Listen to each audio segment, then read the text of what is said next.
vision or have another print disability which makes reading, holding a book, or turning a page difficult or impossible. The content is copyrighted by the respective publishers. For more information, please visit us on the web at nfradioreading.org. Hello, this is P. Fitz, and for the next hour, I'll be reading from current issues of the Dunkirk Observer on the Niagara Frontier Radio Reading Service. Fredonia Superintendent Responds to Criticism on Staffing by Braden Carman. Superintendent Dr. Brad Ziliaks responded to a recent criticism in the opinion section of the Observer at the district's latest Board of Education meeting to reaffirm the district's position on its staffing needs. Ziliaks addressed how the district was deemed susceptible to fiscal stress by the State Comptroller's Office, which spurned an opinion piece in the January 24th Observer titled, "District Has Time to Fix Finances." Ziliaks did not disagree with the facts laid out in the Observer's view, but took exception to the statement, once additional aid came thanks in part to the COVID monies, new hirings were taken on with not a lot of thought about the consequences. Ziliaks responded, "It is not accurate that there was not a lot of thought about the consequences.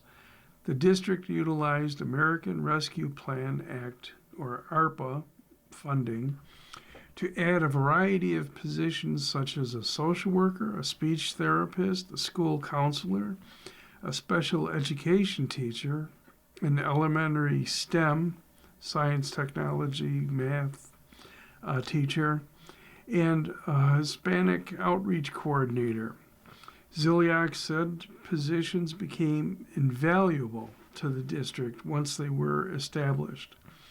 They definitely helped us get through that initial phase of the pandemic. However, we recognize that the educational issues and challenges created by the pandemic did not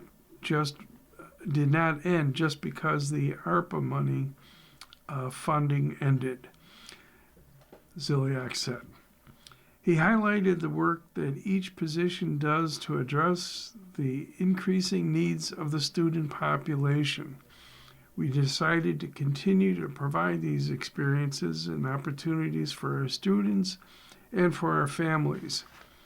Yes, this has created some challenges for us in terms of budgeting and thinking of how we approach the budget this year and into the future, Ziliaks said.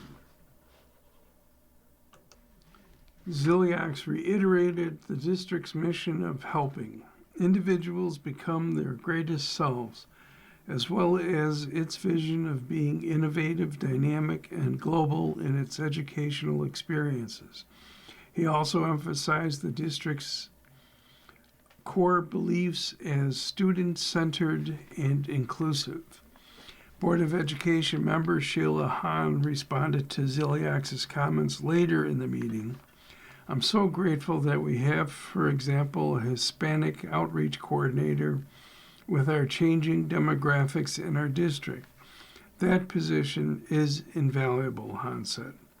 "Our special education enrollment just keeps increasing, and it's important that we're staffed there.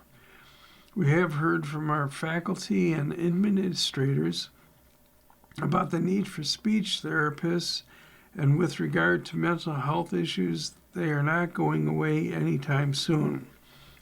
Hahn added, "We did plan to revisit when the funding ended, and we did revisit, and we need the positions."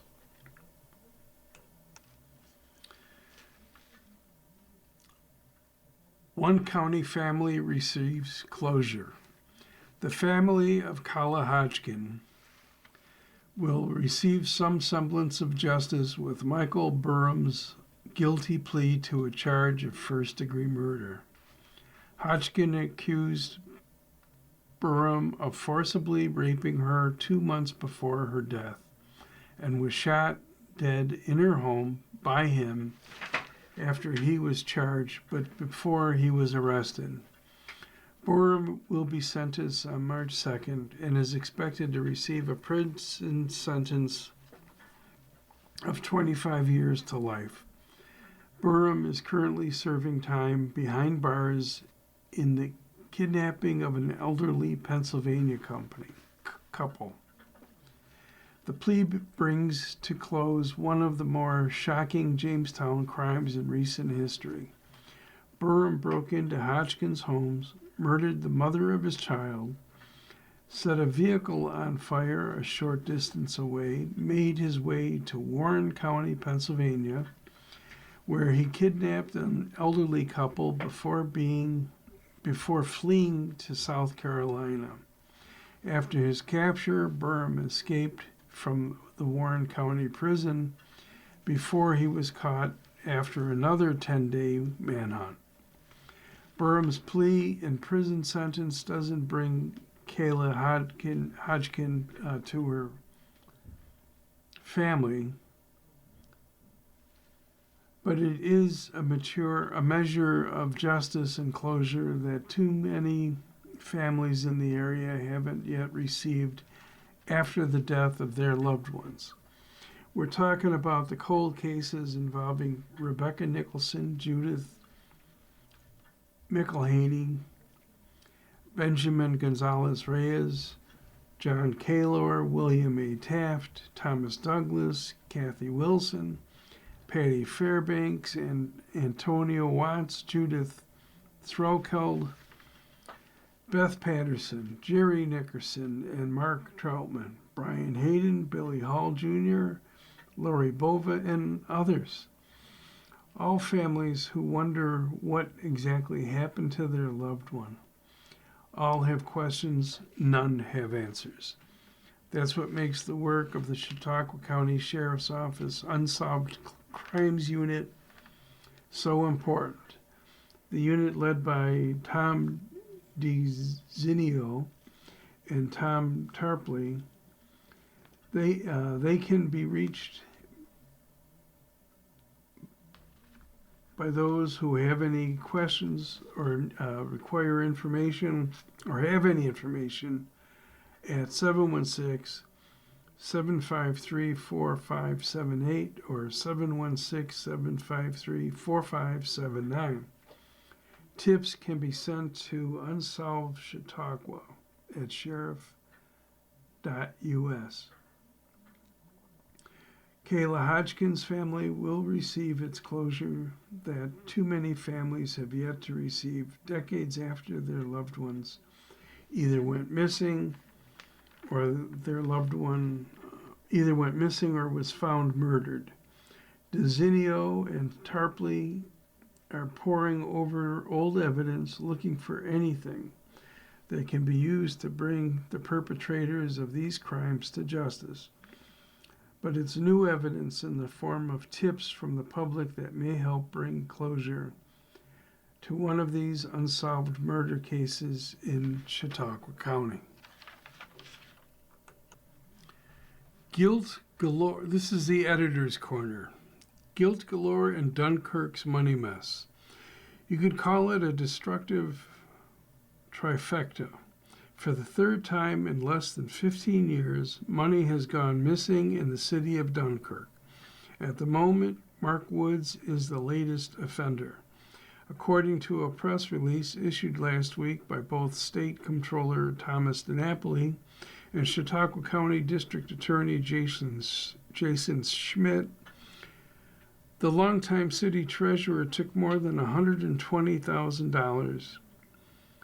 Woods was arraigned on charges of second-degree grand larceny, first-degree corrupting the government, and 12 counts of offering a false instrument for filing in the first degree in Chautauqua County Supreme Court before Supreme Court Justice Grace M. Hanlon. Unfortunately, the latest incident follows two others, one highly publicized, the other quietly swept under the rug. In May of 2023, another joint investigation between the comptroller and Schmidt resulted in the indictment and arrest of former City of Dunkirk Festivals coordinator Hector Rojas for abusing his position to steal more than $50,000. That case is currently pending. Even before that, more than $27,000 went missing from the city's development department while Richard Frey was mayor in 2012. No charges were ever filed in that case. During an interview with the Post-Journal and Observer in 2023, DiNapoli indicated there was no strong will from area and state officials at the time to press charges. This is called turning a blind eye. Of course, 14 years ago was a very different. City of Dunkirk government was sitting pretty, watching cash pour in collecting at least $4 million per year from the power plant that currently sits idle and currently pays a pittance in taxes at the moment.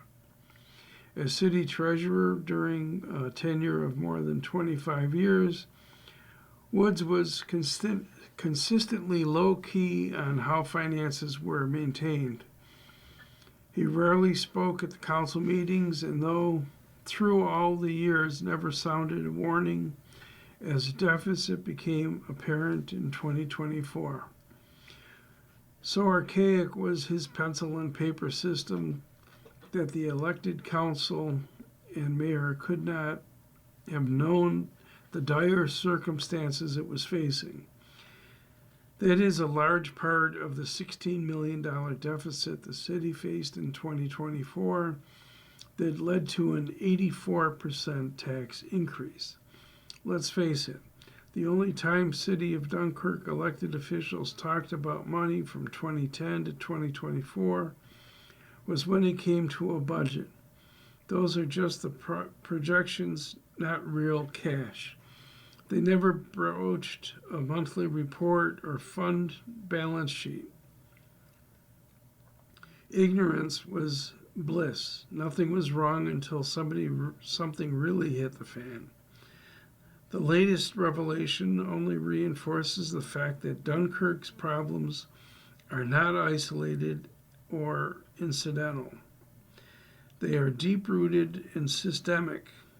Both State Senator George Borrello and Assemblyman Andrew Molitor said last week the city's finances are in disarray, and a lack of effective oversight and internal controls has allowed mismanagement and allegedly criminal conduct to fester for far too long. Elected city leaders were lethargic when it came to a bottom line, even though they had no reason to be. They also consistently passed annual budgets that increased spending while not raising taxes. It never made sense. A $4 million cushion in reserve revenues from a power plant evaporated once the facility was shuttered in 2016. Who is making up that chunk of cash? Woods shoulders a lot of blame at the moment. For now, officials estimate he took $120,000. That's nowhere near $16 million hole the city was in. But he was able to get away with it for the same reason all elected leaders were dumbfounded by the 2024 deficit. Few elected officials are financial watchdogs. It's easier to roll with the punches, hoping for a delay in doomsday. Woods has no answer to the courts for his misdeeds, or has to answer to the courts for his misdeeds. Dozens of other elected officials who stood by and offered no resistance when it came to watching taxpayer dollars for more than a decade are just as guilty. especially those who foolishly handed out $300,000 of bonuses for themselves and employees in 2021. They also were irresponsible, but they don't face the prospect of jail time. John D'Agostino is editor of the Post-Journal Observer and Times Observer in Warren, PA. Send comments to D'Agostino at observertoday.com or call 716-487-1111, extension 253. You are listening to a reading of articles and features from the Dunkirk Observer on the Niagara Frontier Radio Reading Service. Building permit in for new hospital. Brooks TLC's plan for a new hospital on Main Street in Fredonia hit another key milestone this week.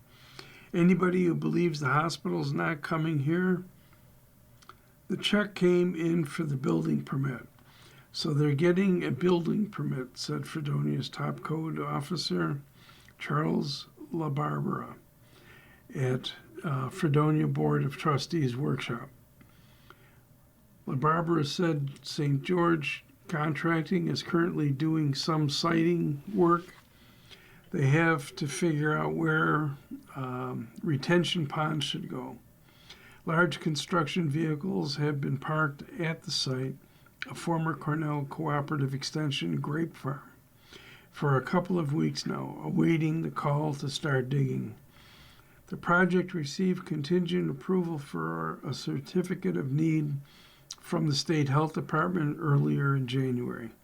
They had reportedly allowed early site and project enabling work at the East Main Street site. Fencing, trailer excavation, and grading with utility trenching was eligible to start as of January 12th.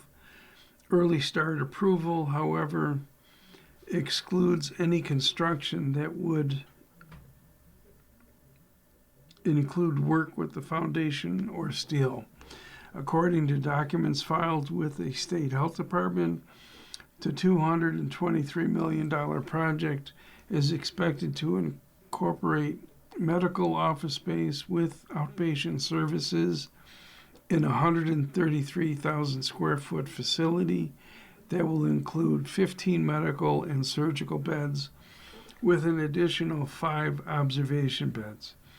Additionally, the emergency department capacity will increase from 9 bays to 16 and include designated trauma, bariatric, and sexual assault services. Governor Kathy Hochul announced $74 million in funding for the project in June of 2024 at a press conference and community celebration in the Williams Center at the State University of New York at Fredonia. Additionally, funding, which could come from the state, Kaleida, and philanthropy, remains in the works. 7 charged in Jamestown drug bust.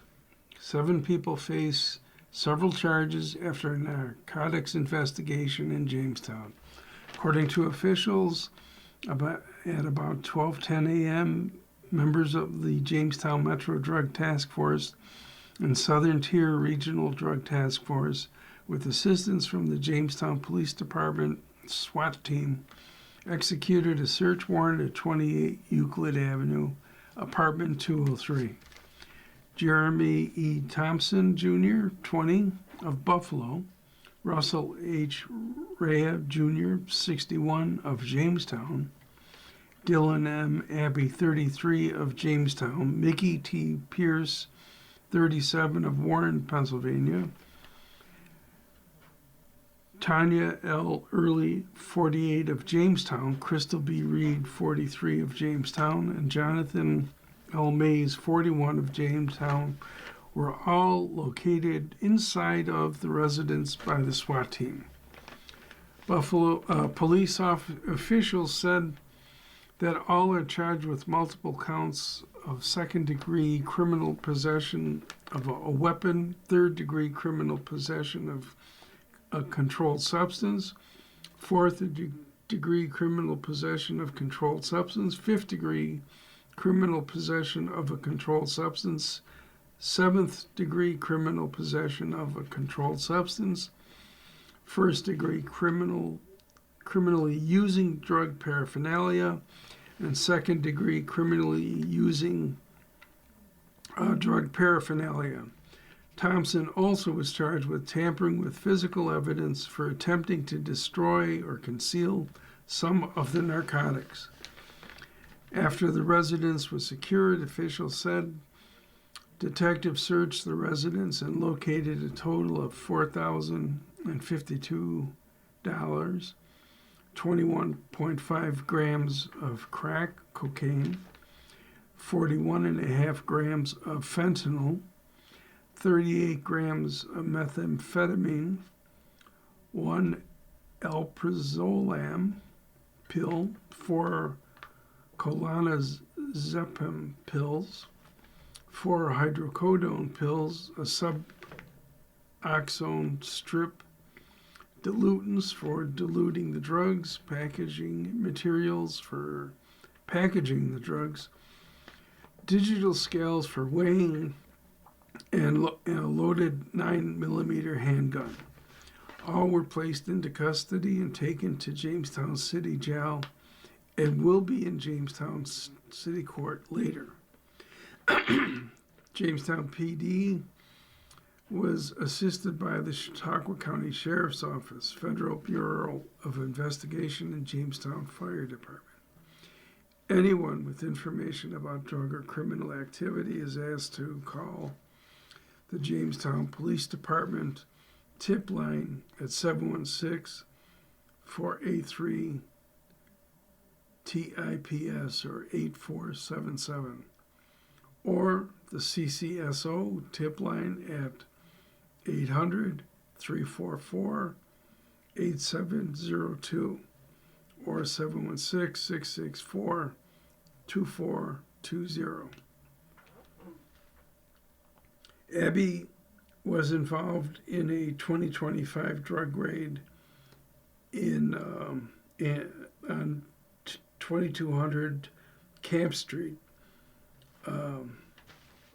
According to a police report, when he allegedly refused to pull over and led police on a pursuit on Manchester Road and eventually back to 2200 Camp Street.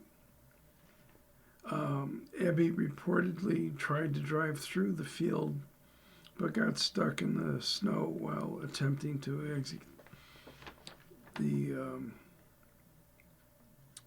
field onto Swanson Road. Abby was then arrested in the field without further incident, according to the police. Abby is charged with third-degree criminal possession of a controlled substance, fourth-degree criminal possession of a controlled substance, fourth-degree, seventh-degree criminal possession of a controlled substance, 2 counts of criminally using drug paraphernalia, and vehicle and traffic law citations. Abby was charged again on July 20th after city police responded to a report of an unwanted male at a residence on the city's north side. The subject, identified as Dylan M. Abby, was known to have active arrest warrants issued by Jamestown City Court. As officers attempted to make contact, Abby ran and led police on a short chase before he was caught. Abby was allegedly found with 42.8 grams of methamphetamine and 1.6 grams of fentanyl. He was charged with third-degree criminal possession of a controlled substance, fourth-degree criminal possession of a controlled substance, both felonies, 7th degree criminal possession of a controlled substance, and resisting arrest. Everybody else in the arrest seems to have had prior arrests. If you would like to hear the remainder of this article, please contact Niagara Frontier Radio Reading Service at 716-821-5555. Officials continue push for City Control Board. This is an Observer staff report. Pictured are State Senator George Borrello and Assemblyman Andrew Molitor, who have requested that Governor Hochul appoint a control board for the city of Dunkirk. Senator George Borrello and Assemblyman Andrew Molitor sent a letter Friday to Governor Hochul urging her to include enabling legislation establishing a state financial control board for the city of Dunkirk in her forthcoming 30-day budget amendments. Lawmakers said the recent arrest of Dunkirk's former treasurer and charges of allegedly stealing more than $120,000 from taxpayers, the second such case in recent years, underscores the involving a city official in depth of the city's governance and oversight failures. Dunkirk's problems are systemic and ongoing, Borrello said. The city needs more than short-term loans. It needs real, independent oversight, fiscal discipline, and a credible framework to restore transparency and public trust. Molitor said a control board is the most responsible way to protect taxpayers and stabilize the city's finances. The state comptroller has repeatedly warned about Dunkirk's deteriorating financial condition and poor record keeping. A control board would provide the expertise and accountability needed to finally put the city on a sustainable path forward. In their letter, the legislators note that while the state's $13.7 million loan has provided a temporary lifeline, it does not address the structural problems that allowed years of mismanagement and oversight failures to continue unchecked. They argue that a state financial control board would ensure long-term stability while preventing further future abuses. Including a financial control board in the 30-day budget amendments would send a clear message that the state is serious about fixing the root causes of this crisis and not just papering over the symptoms, Borrello said. 3 years on, Dunkirk downtown revitalization initiative limps ahead. 3 years after New York's Governor Kathy Hochul visited Dunkirk to announce the $10 million Downtown Revitalization Initiative Award, there is little physical evidence in the city. A mixed-use development in a former bank is complete, and a project to build apartments is approaching construction. There doesn't seem to be much city planning and development. Director Vince DeJoy attempted to clarify the situation at a recent meeting of the Common Council's Economic Development Committee. He said that several projects are still bubbling behind the scenes and offered optimism that work will start on them this year. You are listening to a reading of articles and features from the Dunkirk Observer on the Niagara Frontier Radio Reading Service. Continuing with the Downtown Revitalization Initiative. One of the projects is supposed to renovate the docks at the Dunkirk Marina. DeJoy said the city has sent project requests for proposals to design firms, and the RFPs are due on February 6th. However, the marina is in legal limbo. The city does not want Peter Smith to manage the marina, and Triple S Marina LLC was supposed to take over the lease. Smith is suing over the move, alleging collusion between the city and Chautauqua County Industrial Development Agency that forced him to sell at below market value. There's still some litigation involving the marina, DeJoy acknowledged. Councilwoman Natalie Luxkowiak commented that Smith told her he is not leaving the marina. About a block from the marina, a mixed-use development is planned at the Macaroni Building on the corner of Washington Avenue and Lakeshore Drive. DeJoy said work should start there in the spring, perhaps summer. Jamestown Community College backed out of a project to renovate the Graff Building at Central Avenue and 3rd Street into a workforce development center. DeJoy said the funding that was intended for that project has been diverted into a plan for a mixed-use project in the old Ehlers Building at Central and 4th Street. The project is evidently still on the drawing board, but the one DRI item that is complete is across Central Avenue in a former bank building. The building was successfully renovated into first floor retail space and second floor apartments. However, even there, the success is limited. There aren't any retail tenants confirmed for the first floor. A couple of apartments, which are rather pricey by local standards, are reportedly rented, but others are still open. One more highly visible DRI project is expected to break ground this year. Apartments are planned at the sites on Washington Avenue and the Save-A-Lot Plaza on nearby 4th Street.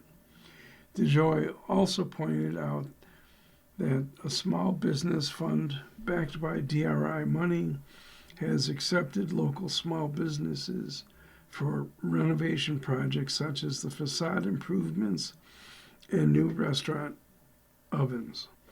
DeJoy had no update on the renovation project planned for the Clarion Hotel across the street from the Macaroni Building. He also had nothing to say about a DRI funded plan to redevelop Adams Art Gallery into a children's center community space. The development director cautioned that people should not give up on any of the projects just yet. Funding winners have 5 years to spend the money, Hochul announced the DRI award in January of 2023. Student with Handgun Found in School by Michael Zabrodsky. Jamestown.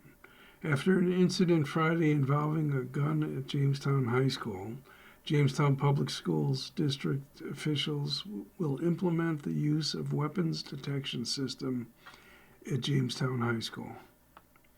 On January 30th, at approximately 11 a.m., the Jamestown High School resource officer, along with the Jamestown High School administrator, were investigating a report of a student possibly vaping in a bathroom.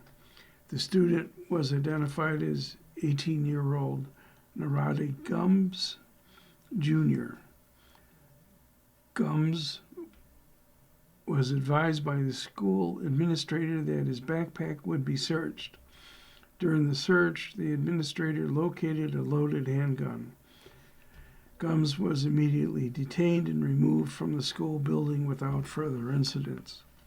He is charged with 2 counts of third-degree criminal possession of a weapon and 1 count of second-degree criminal possession of a weapon. Gumbs is currently being held pending arraignment. I can tell you that this incident is very impactful for me.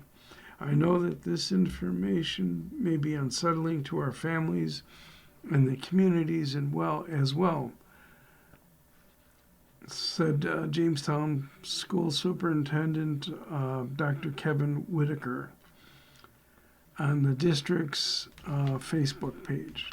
As always, student safety remains our absolute priority, and out of an abundance of caution, we are taking additional and immediate steps to support and secure a secure learning environment. Beginning Monday, February 2nd, Jamestown High School will implement the use of weapons detection systems for student entry. The district already has been rolling out weapons detection systems in other district facilities, such as the Tech Academy and the football and basketball games. This will involve a new arrival procedure at Jamestown High School. And we ask that students and parents be understanding of the necessity of getting this new entry process right. Whitaker added, more details and specifics will be shared with high school families over the weekend, and we ask that your cooperation and patience in advance. In addition, we will be offering counseling support for any student or staff who may find themselves affected by this information and who wish to talk to someone. Whitaker said the gun situation generates strong emotions. What upsets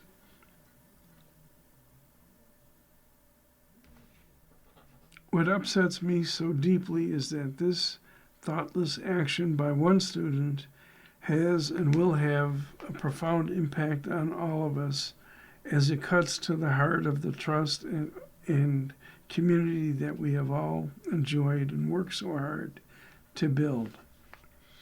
The superintendent thanked the response of the Jamestown PD and additional officers that assisted. Gumbs immediately was taken to Jamestown Police Department. In addition, the student will face a maximum disciplinary consequences consistent with our code of conduct, Whitaker said. Heritage CEO, Closure Helps Save Other Buildings, by Sarah Holthouse. Following the announcement earlier this week that Heritage Ministries' Jerry facility, Heritage Village, will be closing, CEO Lisa Haglund said, no other local facilities are expected to close in the near future, and they're closing this specific facility as part of ensuring that. Both Heritage Park and Heritage Green currently sit at 80% full occupancy. Heritage Village is home to only 29 residents, one of the many things Haglund cited as part of the decision to close the facility, along with ongoing staffing problems that have been going on for a few years now. In our rural community in Chautauqua County, the aging population is expected to increase by 10% over the next 4 years, while the workforce is expected to continue to decrease. Closing this facility allows us to focus on ensuring our other 2 buildings will remain open, and continue functioning with staff, capital improvements, and residents. State mandates are another big factor into part of this decision, Haglund said. Specifically, in the last 4 years, there's been an 80% increase in regulatory reforms and costs that come with these regulations. In many cases, the regulations are well intended and meant to support us and our residents, and we support the outcomes such as residential safety. But they are trying to regulate us into success. Haglund said, "You cannot regulate something into success. You need to invest equipment and educate something into success." On the local level, Haglund said it is not expected that any other locations will close, as Heritage is now focusing all their efforts into their Chautauqua County facilities. Heritage has 5 locations overall between their skilled assisted living and individual living facilities, and Haglund said they will keep those remaining open and functioning as they have for over 140 years. Haglund has also made note of the frustrations and comments coming from the announcement of Heritage Village's closure, and said instead of making comments on social media, there are ways to go about the situation like this to help. Instead of commenting on social media or just throwing your hands up in frustration, there are ways we can all help our seniors, Haglund said. You can advocate, write letters, volunteer your time. This is a time for the community to come together and support our residents and staff, and to help the village residents and staff make this transition. It's important for people to know that this decision was made to help save the entire organization. Expensive budget could get worse. This is from the opinion page. This is the Observer's view. It should say something to Democrats in the state legislature, and that Comptroller Thomas DiNapoli has reservations about the state spending on Governor Kathy Hochul's 26-27 budget proposal. The budget increases all funds to $260 billion in 2027, while the state's operating budget increases to $157.6 billion. Stronger performance on Wall Street is driving higher tax revenue that pays for increased spending on programs Hochul is proposing. Hochul said the budget also replaces $10.3 billion in federal funding, including $3 billion in recurring federal funding that has been cut from the federal budget for grants to law enforcement, safety net programs, and infrastructure. Comptroller DiNapoli said that the budget still pushes out-year budget gaps to an estimated $27.5 billion, which can be a problem if Wall Street-driven tax receipts don't keep up their current pace, or if federal dollars that flow to New York to pay for programs are cut further. Disruptions eventually make their way to state residents and businesses in the form of new taxes or fees, something that flies in the face of the governor's affordability agenda. I think it's important to point out that this budget, as bad as it is as good as it's going to get. The budget will only go up from here as far-left members of the Democratic majority push for more spending, said Assemblyman Joe Sempolinsky, Republican of Canisteo. We couldn't agree more. We are under no illusion that Democrats in the state legislature will do so. Typically, the governor's budget is a baseline that is added to rather than subtracted from as budget deliberations begin. In our opinion, Hochul's budget is already too expensive. Democrats in the state legislature need to show some fiscal restraint. If Democrats want added programs for money for schools or Medicaid, they should find corresponding cuts to the budget to at least keep the budget at an already too expensive $157.6 billion, rather than simply adding to the out-year budget gaps that DiNapoli is warning them about. Hochul showed last year's she's willing to hold up budget if she doesn't get the policy she wants. She should do the same if spending levels increase beyond her proposal too.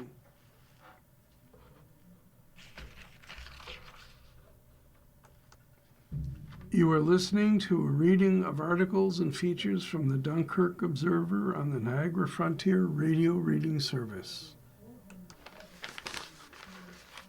Chief notes, someone should have died in I-90 pileup.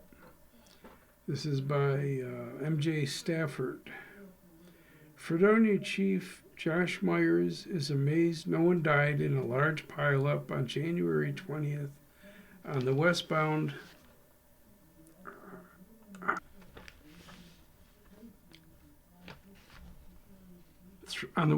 thruway. He'd also like to know why the road was not closed despite brutal blizzard-like conditions. Fredonia trustee Paul Wandel asked the chief for a report on the accident at a Board of Trustees workshop.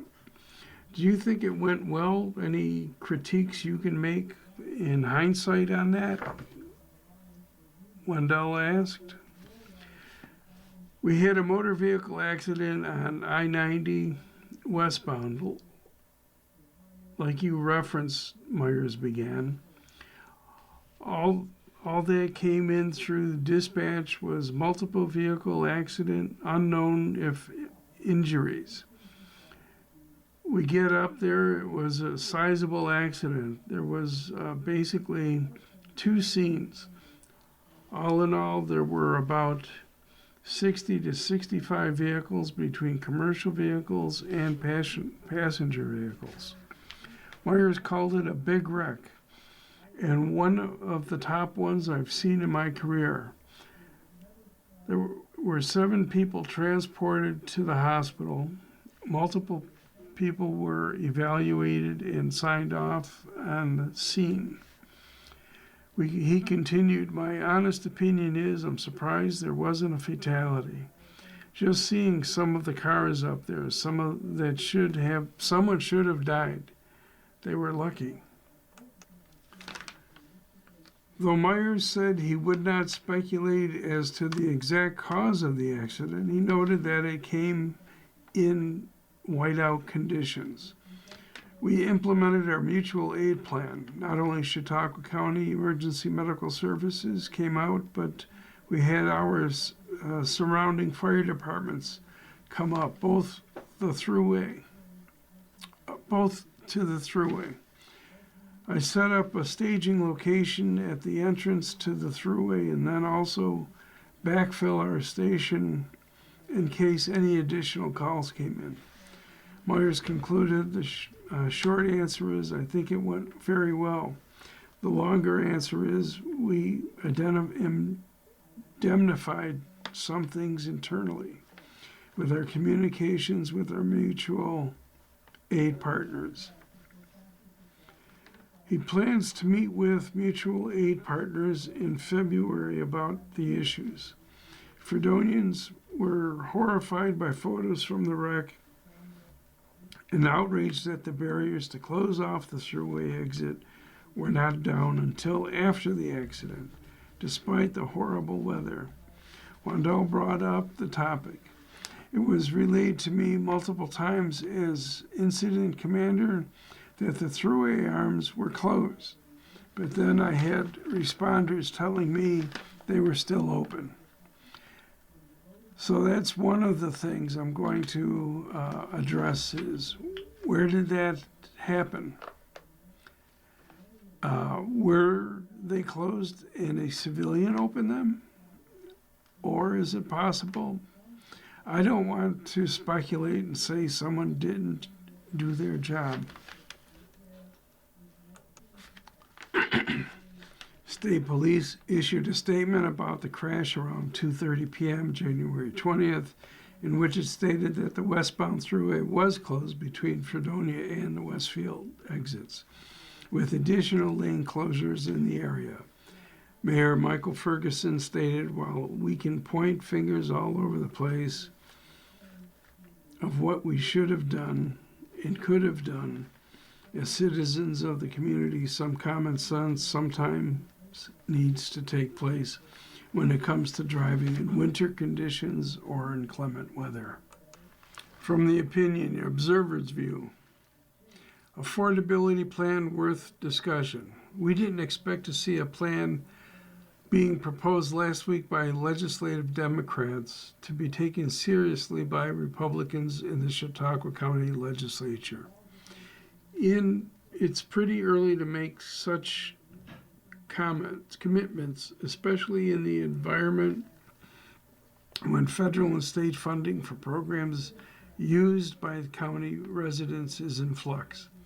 But now is just the time for the legislature to be thinking about the proposal from legislators Bob Benkoski and Tom Nelson. Benkoski and Nelson proposed cutting county property taxes by $2 million, increasing the senior citizen partial property tax exemption limit from $30,000 to $38,000, and seeking a reduction of the 8% county sales tax to 7.75%, with more sales tax going to cities, towns, and villages. Reducing the county's property tax levy would be beneficial to county taxpayers, both homeowners as well as businesses, who could use a decrease in one of their yearly obligations at a time when costs are rising throughout household and business budgets. What Benkoski and Nelson don't say, however, is whether the cuts they would come through spending cuts or an appropriation from the county surplus. The answer to that question will determine if any Republicans are willing to come along with the Democrats to reduce county tax levy. Decreasing the sales tax is worth talking about, though. We have a feeling Republicans are going to reduce the sales tax and at the same time give more of the sales tax to the counties, cities, towns, and villages. Republicans have been protective of the county surplus, so realism dictates Nelson and Benkoski probably have to choose pushing for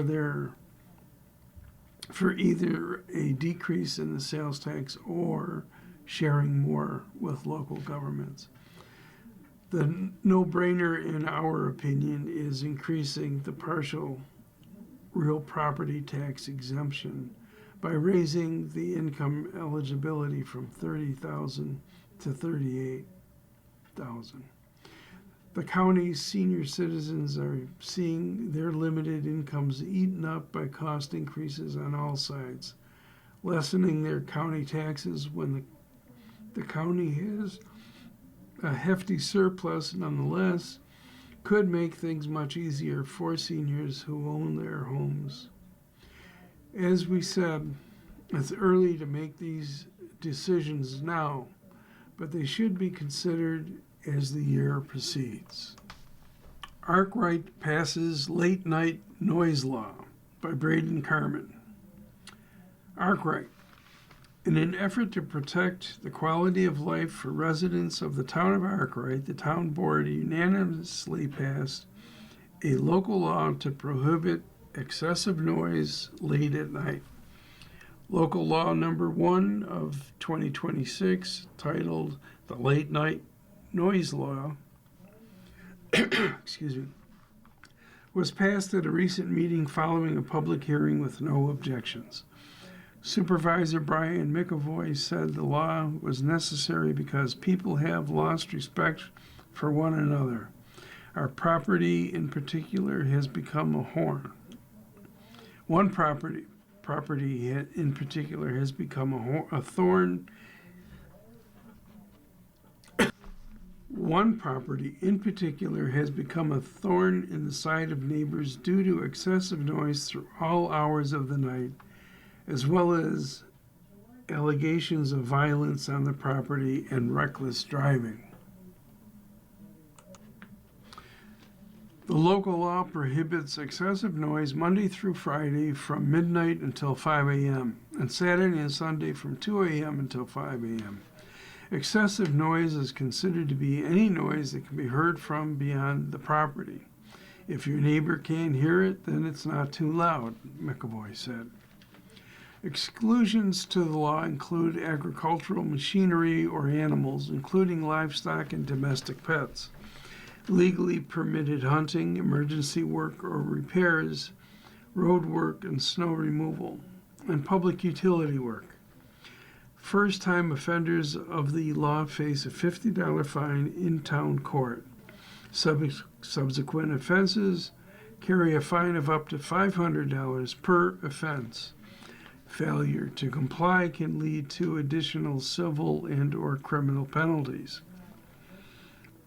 We're getting started with this. We took our first shot at it.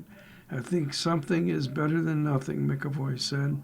Both he and Councilman Larry Ball stated that the law could be amended in the future if necessary. The town board also passed a resolution for a bond anticipation note in the amount of $273,544 for the purchase of a 2026 International Highway Plow dump truck for our Highway Department.